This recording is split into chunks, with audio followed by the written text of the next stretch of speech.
before I do that, I want to make two announcemements. One, those of you who have not registered at the desk, please do so. It's important because unless you register and give your candidate number, you will not get the complimentary access. So please do that right away. Second, this event being hosted by IAIP is sponsored by the CFA Institute, and we hope to get more support from the Institute in our future endeavors. Let me now invite Vidhu Shekhar to start the panel discussion. Vidhu will be moderating the discussion. Vidhu is Vice President for the IAIP, and he works with the National Stock Exchange, and he's founder member of the IAIP and has been an active member of our board and been carrying on the initiatives. Over to you, Vidhu. A lot of discussion has already happened, and we have some members of IAIP here, some senior members of IAIP, plus a couple of people from HR firms, consulting firms. I'll invite Mr. Navneet Munot, CIO of SBI Mutual Fund. Mr. Navneet Ajmera, Mahindra and Mahindra. Navneet, so we're going to have some, I may call you by your surname rather than your first name. So Navneet is from, Ajmera is from the corporate finance side, corporate strategy side, and is also a active member of IAIP.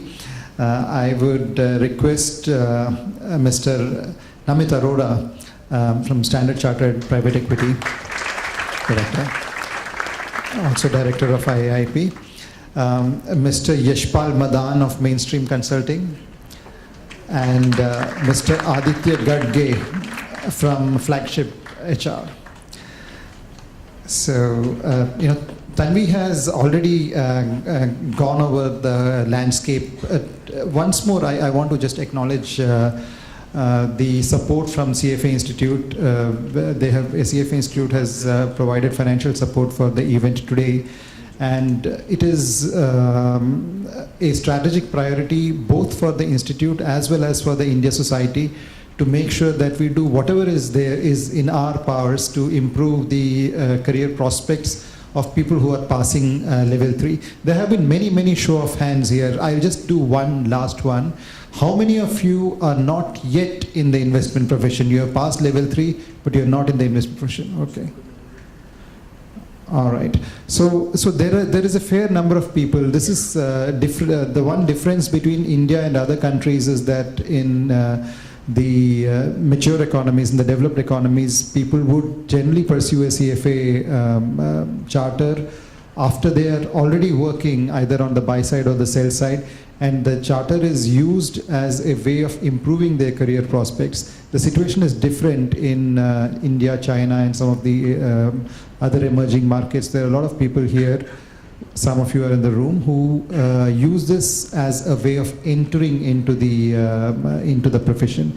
So the first question that I would put to Yashpal and Aditya is, do you see CFA, passing level 3 of CFA as a way of entering into the investment profession if you're already not there?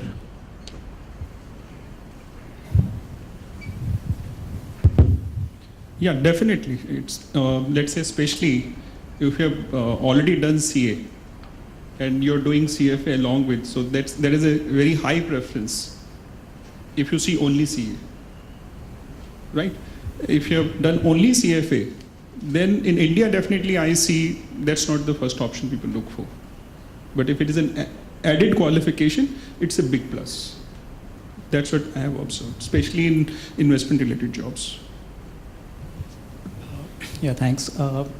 We work mostly with private wealth companies in financial services, and what I've been seeing is there's definitely a trend of these companies preferring CFA if they're getting options among the candidates, because CFAs are primarily good with their analytical skills and research skills.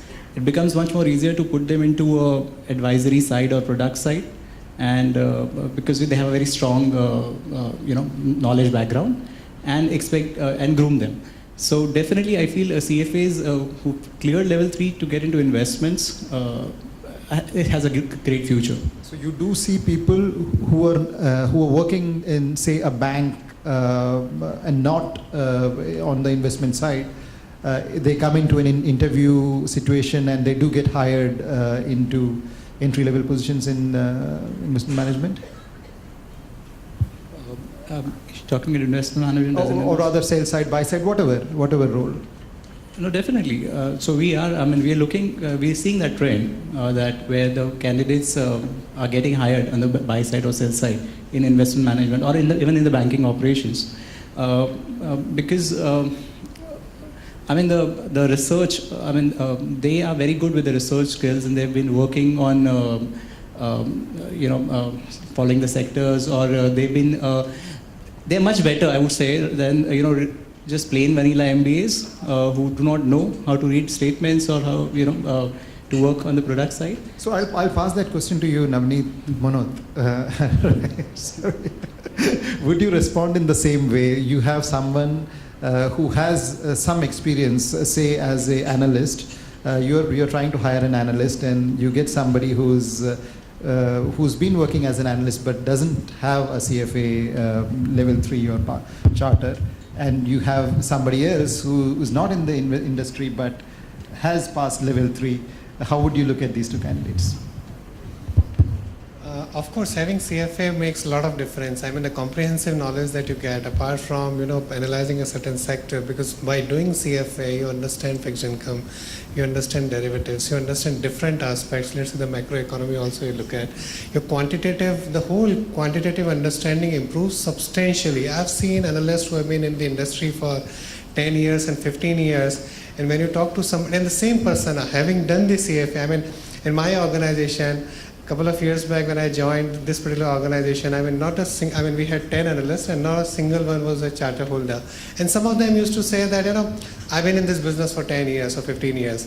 But after they saw that some of the freshers who did CFA, and then the difference, the whole language changes. And in India, the capital markets have just evolved. We are not like a developed market where these terms have been there for 50 years. The whole language, the way you present yourself changes so dramatically. And then today, everybody is a charter holder. So that's the whole difference. But to specific question, whether I'll hire somebody with experience, without a charter, without a level 3 pass out, versus a fresher with just a CFA, that will depend on probably the position at which you are looking at. Maybe as a, fresher for particularly a sector or so where you think that he can be groomed, has got the right attitude, has got the willingness and probably the right kind of attitude. I think that's most important. Versus somebody who's got the experience but may not have. So there are a lot of people who got long experience, may not have done the CFA, have been doing. So it will depend specific position and specific to person. I don't think I can give a very generalized answer. At any point in time, I'll hire a CFA charter holder only, or I'll hire. But of course, having the charter, I think, makes a lot of difference. I think that goes completely without saying. I just give one example of several years back, almost 13, 14 years back, in my earlier organization. I used to work with Birla Sun Life AMC. Somebody from Delhi, he was just out of BCom, he called our CIO and said that, I've heard your name, I've heard one of your speech, and I'm like really enthused, and I'm a very passionate equity investor. He said, so yeah, I just want to meet you. And the guy was so, I would say that few minutes, he just didn't leave the call that you have to give me a few minutes to meet me. And he just flew down here. And in half an hour, so impressed by CIO so much. He was just a BCom fresh guy out of college. But the number of books that he had read, probably none of us had kind of read. And then after joining us for a few years, and then he joined Fidelity in London, and then he did MBA from London Business School, and today he's running a large hedge fund in Europe. So it's the right kind of attitude that is the most important thing. Great. So that. So especially what trend we are seeing when we hire for any MNC organization, any MNC bank or any international firm, they definitely have a huge preference for CFS versus local firms. So I'll come back to the audience because we want to keep this interactive. Do you have any experiences that you want to share of situations where you have gone into an interview or a career situation? Yeah, please. All right. Hi. Good afternoon, everyone. I'm Mitran. I think this question was very relevant to me per se because I am a qualified chartered accountant and have cleared level 3. My experience so far has been solely because of CFA. At least I've kind of been on the market for probably 2 or 3 weeks now. My experience has been that CA is probably the thing that's getting my foot through the door. But then when I'm kind of in an interview in a room with about, 60 people, they're all chartered accountants, then CFA really helps me stand out. So I really agree with the point. This was an MNC in question in the interview as well. I completely agree with the point that CFA is probably more relevant for international companies, MNCs that we're looking at. Local firms, I am not exactly seeing a lot of benefit. Okay. Navneet, Ajmera. So would you see CFAs as adding value to corporate finance jobs? Yeah, absolutely. So, in terms of my career, I've always been in corporates. And, I've started with corporate finance and then moved to M&A, business development, and now to corporate strategy. And in fact, my basic qualification is, I did my MBA and ICWA in 96. And I did my CFA in 2004 to 6.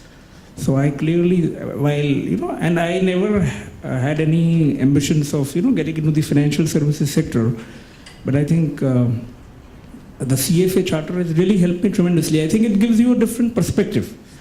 And I think I completely agree with what the earlier speaker and what that person said, that CFA is a great additional qualification. I think, just on a CFA basis, you may find it a bit difficult, But I think if you're, augmenting your basic qualification with a CFA, it adds tremendous value. And I'm saying, even to a function like mine, which is corporate strategy, which is like, say, we are supposed to be internal consultants to the group. I think the CFA has really helped me, look at things in a different way. Would do corporate finance, heads see value in hiring CFA charter holders?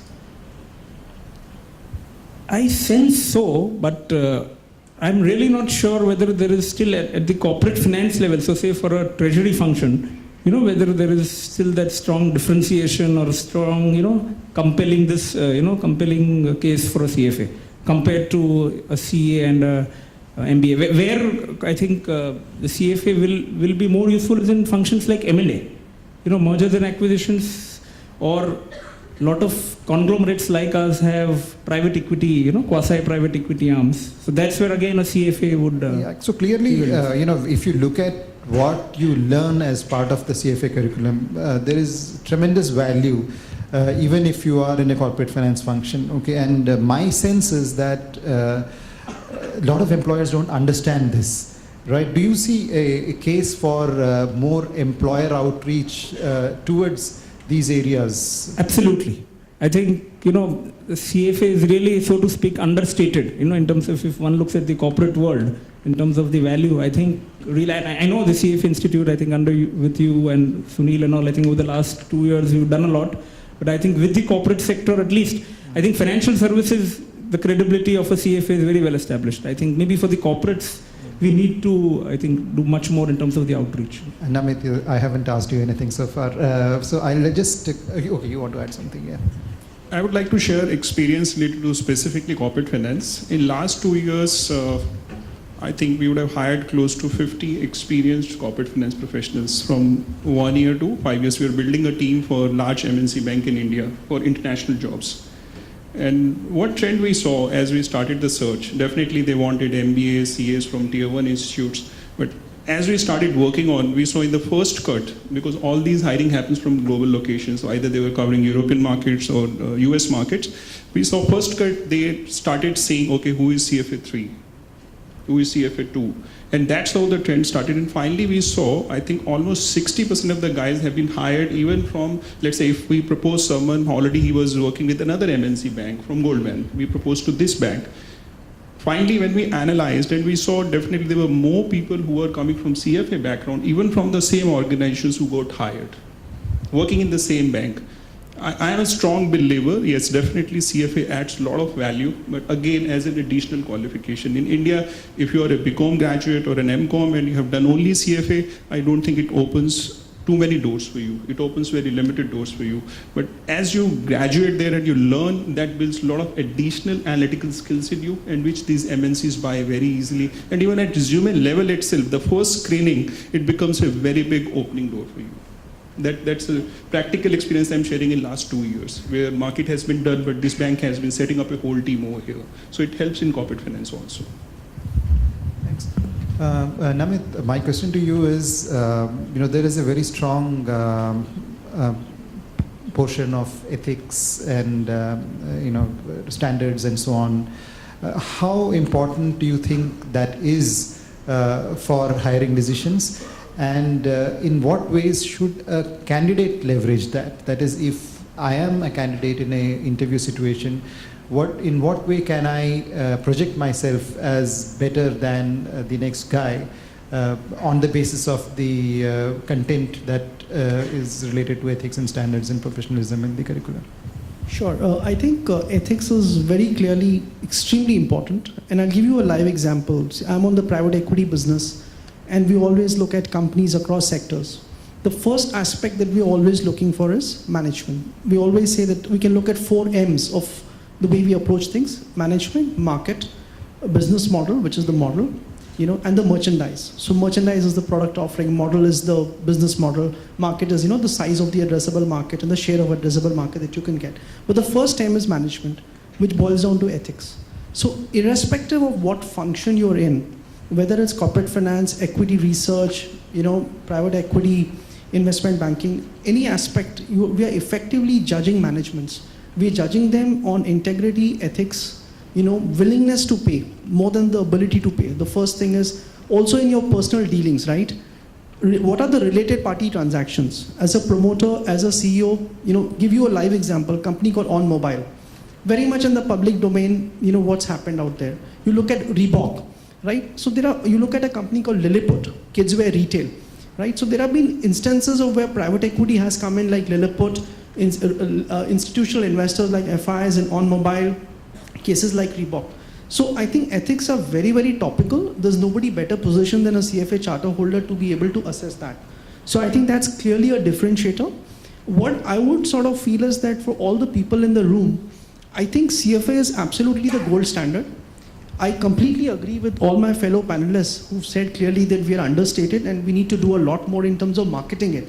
But what I would request is, each one of us in this room, reach out to a CFA charter holder in whichever organization you're aiming for. We may not have done enough in terms of institutional marketing, but your best sort of advisor friend, any organization you're aiming for, I can assure you, you will find a few CFA charter holders. Please reach out to them.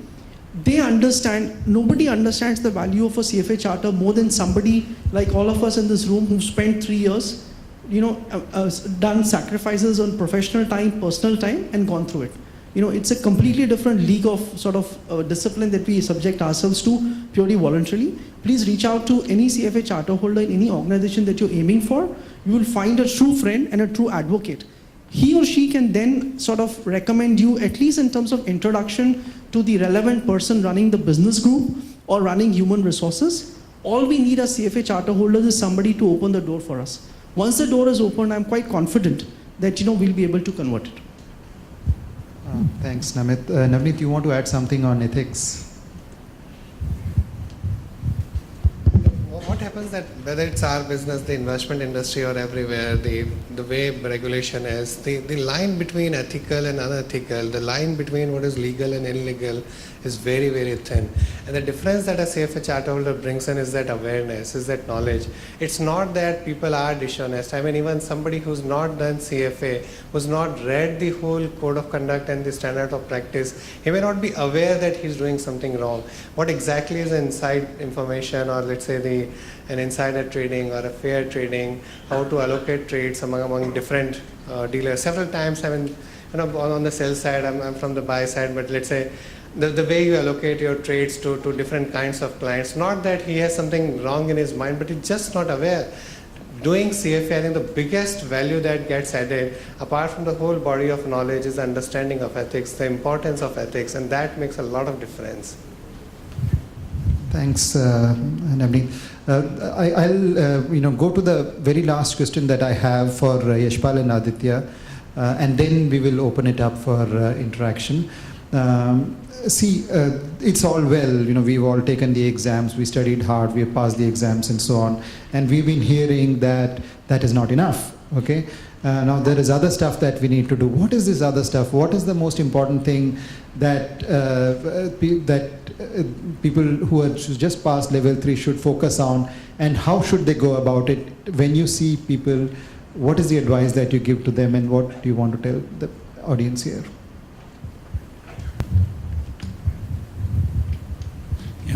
Looking at it as a completely person from a non-financial background, rather someone on the career side, I feel it's how you differentiate yourself from the rest of the crowd. If you are like 50 CFA freshers sitting and applying for a job, how do you differentiate yourself from the rest of the crowd? Could be through additional projects, could be through networking widely, could be through self-branding, could be through some good contacts that you must have made, could be through some interactions. Now, obviously, thanks to LinkedIn, Facebook. Here, I work for a PE fund right now as head of finance. I will just share some of my past experience on the basis of which I would like you to give me some insight.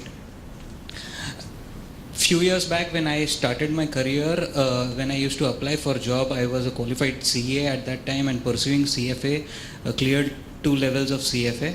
And whenever I used to apply, I used to get a call for an interview for sure. One of the PE funds where I went for an interview, the CFO out there, who is still my friend, told me that you need an Ivy League MBA to get into a private equity profile in India. He said that the Indian team might approve you, but the US team might not approve you. So I got rejected at that point.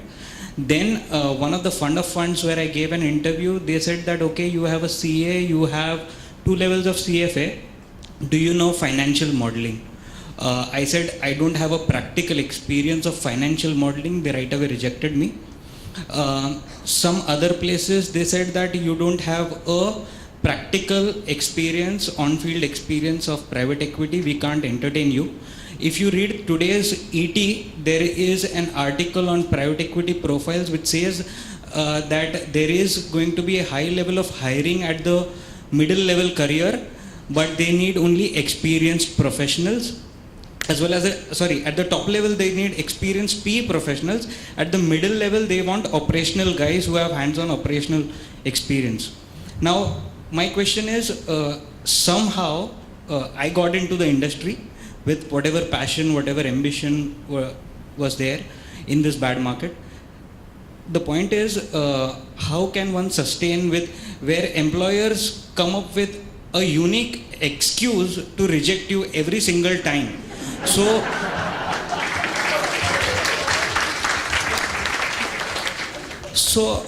it is extreme. Then it is a classical chicken and egg situation. What do you get first? Do you get, now